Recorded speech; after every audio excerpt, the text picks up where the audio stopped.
Hello friends, welcome to my YouTube channel easy to learn with Akash. তো আজকের ভিডিওতে আমাদের আলোচ্য বিষয় পাইলার যে এক্সক্রিটারি অর্গান রয়েছে, যাকে বলি আমরা অর্গান অফ বোজেনাস, সেটা সম্পর্কে আমরা আলোচনা করব।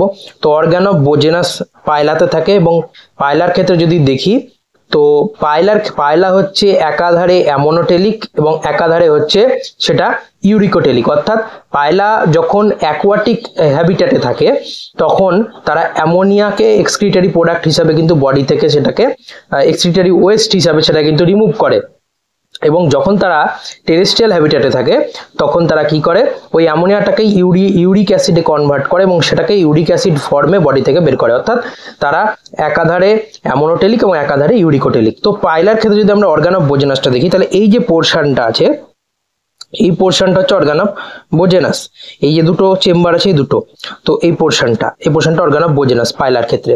তো অর্গান অফ বোজেনাসের ক্ষেত্রে যদি আমরা দেখবো, একটা পোস্টেরিয়ার রেনাল চেম্বার থাকে আর একটা অ্যান্টেরিয়ার রেনাল চেম্বার থাকে। তো পোস্টেরিয়ার রেনাল চেম্বার থাকে এবং আরেকটা হচ্ছে অ্যান্টেরিয়ার রেনাল চেম্বার। তো এই যে পোস্টেরিয়ার এবং অ্যান্টেরিয়ার রেনাল চেম্বারের মাঝে একটা ছিদ্র রয়েছে, যার মাধ্যমে পোস্টেরিয়ার এবং অ্যান্টেরিয়ার রেনাল চেম্বার পরস্পরের মধ্যে সংযোগ স্থাপন করে। এবং এখানে আমরা দেখতে পাচ্ছি হার্ট রয়েছে, এবং হার্টের চারপাশে রয়েছে পেরিকার্ডিয়াম।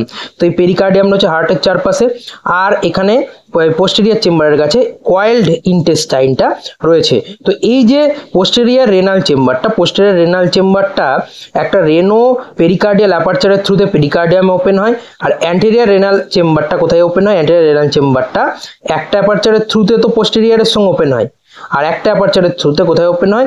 ব্র্যাঙ্কিয়াল চেম্বার, যেটা হচ্ছে ম্যান্টেল ক্যাভিটির মধ্যে থাকে। তো এখানে ম্যান্টেল যদি আমরা দেখি এদের বডির ক্ষেত্রে, পাইলাদের বডিতে এপিটিনিয়া থাকে একদম মাঝ বরাবর, এপিটিনিয়া। এবং এপিটিনিয়া কি করে? রাইট সাইডে ব্র্যাঙ্কিয়াল চেম্বার তৈরি করে, এবং যার মধ্যে কি থাকে? যার মধ্যে গিলস থাকে। এবং লেফট সাইডে পালমোনারি চেম্বার তৈরি করে, যার মধ্যে কি থাকে? যার মধ্যে পালমোনারি স্যাক থাকে। গিলসটা অ্যাকোয়াটিক রেসপিরেশনে হেল্প করে, আর পালমোনারি স্যাকটা হচ্ছে তাদের টেরেস্ট্রিয়াল রেসপিরেশনে হেল্প করে। তো এইবার যদি আমরা দেখি, তাহলে দেখবো এখানে যে এর দুটো ওপেনিং আছে পোস্টেরিয়ার চেম্বার দুটো ওপেনিং কি? একটা ওপেনিং এর মাধ্যমে পেরিকার্ডিয়াম ওপেন হয়, আর একটা ওপেনিং এর মাধ্যমে অ্যান্টেরিয়ার চেম্বারের সাথে সেটা মিট করে। আর অ্যান্টেরিয়ার চেম্বারেরও দুটো অ্যাপারচার আছে বা ওপেনিং আছে। তো তাদের মধ্যে কি রয়েছে? একটা ওপেনিং হচ্ছে যেটা পোস্টেরিয়ারের সঙ্গে, মানে একটাই ওপেনিং, সেটা পোস্টেরিয়ার অ্যান্টেরিয়ার দুটোরই মাঝে একটাই ওপেনিং থাকে। আর আরেকটা ওপেনিং হচ্ছে যেটা থ্রুতে অ্যান্টেরিয়ার চেম্বারটা ওপেন হয় ব্র্যাঙ্কিয়াল চেম্বারে। হলো।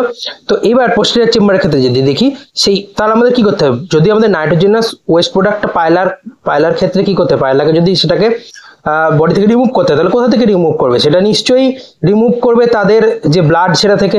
তাহলে সেখানে ব্লাডের সাপ্লাই জরুরি, অত্যন্ত জরুরি। তাই জন্য কি থাকে? অ্যাফারেন্ট রেনাল ভেন থাকে, যার মাধ্যমে কি থাকে? অ্যাফারেন্ট রেনাল ভেনের থ্রুতে সেটা চেম্বারের মধ্যে ব্লাডটা আসে, এবং এফারেন্ট রেনাল ভেনের থ্রুতে চেম্বারের থেকে ব্লাডটা কিন্তু বেরিয়ে যায়। তাহলে এরকম ভেনেশন কিন্তু এখানে দেখতে পাই আমরা। আর কি রয়েছে? আর যদি আমরা দেখি অ্যান্টেরিয়ার চেম্বারের ক্ষেত্রে কি থাকে? অ্যান্টেরিয়ার চেম্বারের ক্ষেত্রে এখানে রেনাল সাইনাস থাকে, ব্লাড ফিল্ড, এবং এখানে ল্যামেলি দেখতে পাওয়া যায়। ঠিক আছে, চারপাশে অনেক ল্যামেলি দেখতে পাওয়া যায়। তো এরা পুরোপুরি কিন্তু এখানে কিন্তু ব্লাডের সাপ্লাই রয়েছে দুটো চেম্বারেই। তাহলে দুটো চেম্বারে ব্লাডের সাপ্লাই রয়েছে। তাহলে এবার যদি আমরা দেখি যে বিষয়টা কি হচ্ছে, বিষয়টা হয় এরকম যে যখন এইখানে যখন পেরিকার্ডিয়ামে এখান থেকে নাইট্রোজেনাস ওয়েস্ট প্রোডাক্টটা কি করছে? ব্লাডের থ্রুতে কোথায় এলো? ব্লাডের থ্রুতে এই রেনো পেরিকার্ডিয়াল অ্যাপারচারের থ্রুতে চলে এলো পোস্টেরিয়ার চেম্বারে, এবং এই পোস্টেরিয়ার চেম্বার থেকে সেটা একটা ওপেনিং আছে, এই ওপেনিং বা অ্যাপারচারের থ্রুতে কোথা থেকে চলে এলো? অ্যান্টেরিয়ার চেম্বারে, এবং অ্যান্টেরিয়ার চেম্বার থেকে সেটা কোথায় চলে যাচ্ছে? অ্যান্টেরিয়ার চেম্বার থেকে সেটা চলে যাচ্ছে ব্র্যাঙ্কিয়াল চেম্বারে, ব্র্যাঙ্কিয়াল চেম্বার থেকে সেটা একদম বডির থেকে সেটা রিমুভ হয়ে যাচ্ছে। তাহলে এখানে যদি দেখি আমরা, এখানে দেখতে পাবো আমরা দুটো চেম্বার। তাহলে পেরিকার্ডিয়াল ক্যাভিটি থেকে নাইট্রোজেনাস ওয়েস্ট প্রোডাক্ট সহ ব্লাডটা রেনো পেরিকার্ডিয়াল অ্যাপারচারের থ্রুতে পোস্টেরিয়াল রেনাল চেম্বারে আসছে, এবং সেটা পোস্টেরিয়াল রেনাল চেম্বারের থ্রুতে অ্যান্টেরিয়ার রেনাল চেম্বারে যাচ্ছে, এবং অ্যান্টেরিয়াল রেনাল চেম্বার থেকে একটা অ্যাপারচারের মাধ্যমে সেটা ওপেন হচ্ছে ব্র্যাঙ্কিয়াল চেম্বারে। এবং এখানে রাইট নিউকাল লোব আছে, তো লেফট নিউকাল লোব দিয়ে পাইলার বডিতে জলটা ঢোকে এবং রাইট নিউকাল লোব দিয়ে বেরিয়ে যায়। তো ওই যে প্রবাহিত জল, ওই জলের মধ্যে নাইট্রোজেনাস ওয়েস্ট প্রোডাক্টটা কিন্তু রিমুভ হয়ে যায়, এবং রাইট নিউকাল লোবের থ্রুতে সেটা কিন্তু বডির বাইরে পাইলার বেরিয়ে যায়। তো এইভাবেই কিন্তু পাইলার ক্ষেত্রে অর্গ্যান অফ বোজেনাস তাদের এক্সক্রিশনে কিন্তু হেল্প করে। তো এই হচ্ছে আজকের ভিডিও। আশা করছি সকলের ভিডিওটি খুব সহজ লেগেছে এবং ভালো লেগেছে। যদি কোনো বিষয়ে যদি কোনো ডাউট থাকে তাহলে অবশ্যই কমেন্ট বক্সে জানাবেন এবং তার সাথে সাথে চ্যানেলটি সাবস্ক্রাইব করুন, পাশে থাকুন এবং ভিডিওটি লাইক এবং শেয়ার করুন। Thank you.